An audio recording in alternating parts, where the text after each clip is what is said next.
雄市区30号晚间狂风暴雨，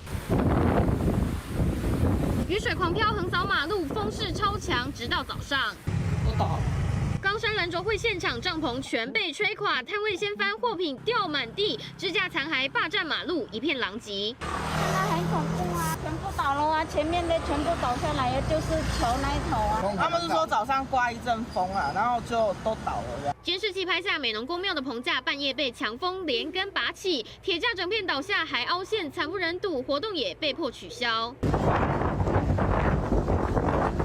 台南西引狂风伴随棉絮被狠狠刮起，一大片白色点点在空中狂飞。镜头转到屏东小琉球，暴雨即将轰炸游客，冒雨骑车，天空还吹出黑色云带舰队，瞬间风云变色。人物更是惊传倒塌意外，强风吹垮鹰架，整坨摇摇欲坠，还压坏电线，瞬间断电。啊风头啊淹了，伊破着电线。早上我起来，倒了。南部强降雨伴随强风，冈山出现6级阵风，旗山更吹出9级风，高雄甚至出现风暴前导云，宛如海啸般席卷天气，淹没城市。天气不稳，狂风暴雨吹垮棚架，碰坏电线，意外频传。记者综合报道。